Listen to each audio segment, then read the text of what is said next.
one of the things that I am asked very frequently is what kind of brushes do I need? And when you first visit an art shop, it's like an Aladdin's cave of different options. You'll see mostly two types of brushes. They'll often have long handles like this and quite stiff bristles, which might be made from hog hair or synthetic fibre. And these are pretty tough, and they're designed for oil or acrylic painting because these hard bristles, tufts, can get into the canvas and really work the paint into the grooves.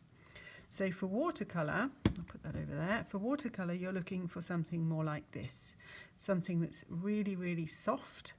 The sort of best, considered the best quality watercolour brushes are made from Kolinsky Sable squirrel hair. They're also the most expensive, so you'll find different variations on that, so maybe a synthetic blend or a pure synthetic version. I am assured that no squirrels are harmed making these brushes. So this is what you're aiming for, something that's got a nice soft end that when it's wet will come to a nice point like that. Typically a round brush like this is the one you will use most often with watercolour. Now they come in a range of different sizes. This one is a 4 and I often use I have a whole range of these. These are a synthetic blend watercolour brush, and this is a size 0, and I've also got a size 12 here, and that little number relates to this metal ferrule here. Now they range in size from less than 0, would you believe, to larger than 12, but if you can get a couple of brushes in that size range, that will really be all you need to get started. So maybe a 2 or a 4 and an 8 or a 10, something like that. Move that out the way.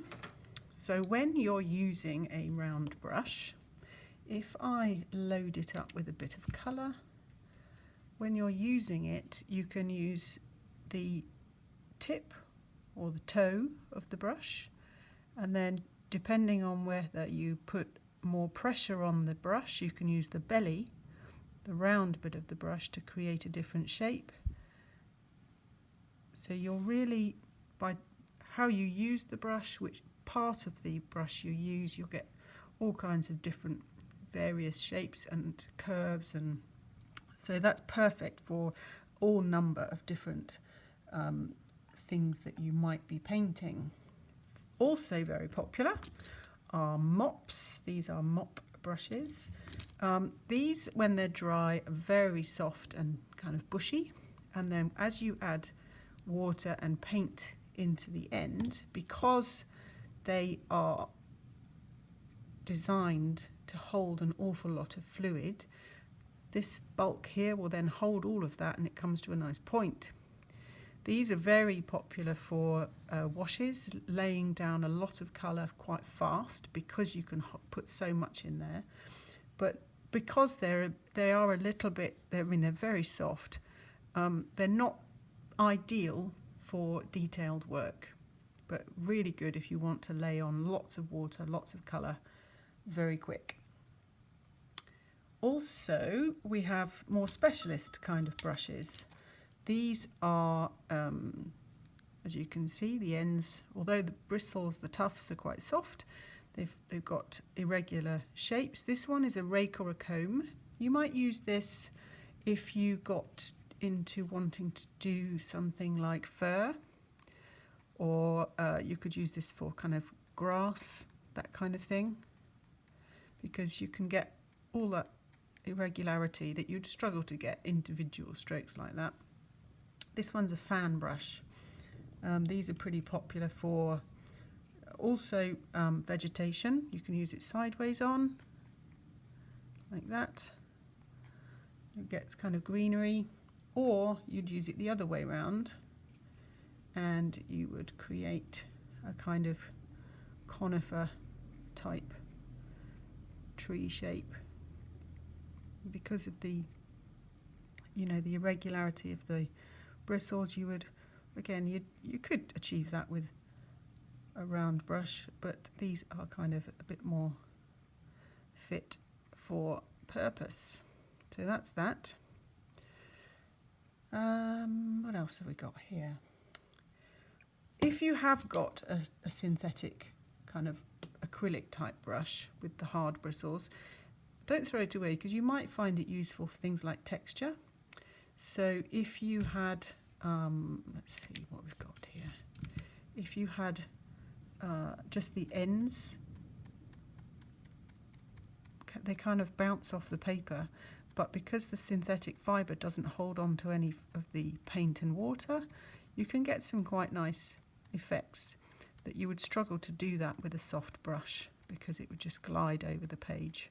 So you wouldn't get that kind of stippling effect. Also, we have flat brushes like this. These are very popular. Again, come in a range of sizes. This one looks like something you could do the DIY with. These are popular for laying down, again, quite a lot of colour usually, and fluid, but because of the square end, these are good for if you wanted to do a flat wash for, say, a sky, that kind of thing. So you can get nice, clean, even strokes with one of those. Also specialist-ish brushes. These two, this is a dagger angular brush, this is a filbert cat's tongue with shaped ends. So this one is very good for if you wanted to use it for wider strokes, you can, or because of this very sharp end, you can get a very, very fine line there. But because of the shape of the end, you need to kind of go back into the corners if you want to square them off. But because of the shape of the brush, that's actually quite easy to do because it's so pointed. This one's the opposite. So this one, because it's round, is ideal for sort of soft, natural shapes. So this one you might use for flowers, petals, that kind of thing. Very nice little soft brush, that one. And all these brushes, if you look after them and you don't leave them in jars of water, they will last a very, very long time. What other brushes have I got here? Water brush. This is a very versatile brush. This is great for travel sketching, and if you haven't got a lot of space or you're on a budget. This holds water. These are kind of disposable because they don't last forever. In here you can put water, so you don't need jars of water with you, and it releases the water constantly all the time you're using it. So if you wanted to use one of these, they've got a nice end. You can get some quite good shapes, but you'll see that as I'm using it, it's constantly releasing water, and I can't really control that. So if you want to create a wash and you really want to you want control over it, this is not ideal because it's releasing water all the time. Riggers.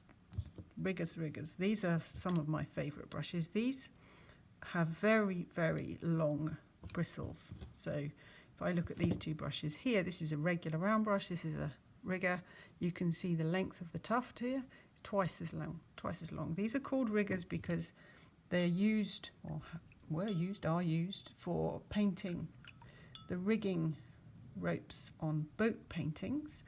And these are lovely because you can charge up the long bristles there, and you can achieve a nice long line in one stroke. That's much harder to do with a shorter brush, simply because it just doesn't hold as much paint. So to try and get that sort of long line, you can't quite get it. It will run out of paint and then you have to go over again, and you don't get those long fluid marks. And last but not least, we have an Eradicator brush. This is a very short, square, soft brush. This is useful because it can lift paint off. So you can use it to remove paint from the paper and it won't damage the paper. So you could use that for rectifying a mistake, or, and more commonly, you would use something like this to create texture in a painting. So you could use it for brickwork or stonework or something like that. So I hope that's helpful for now. Happy sketching!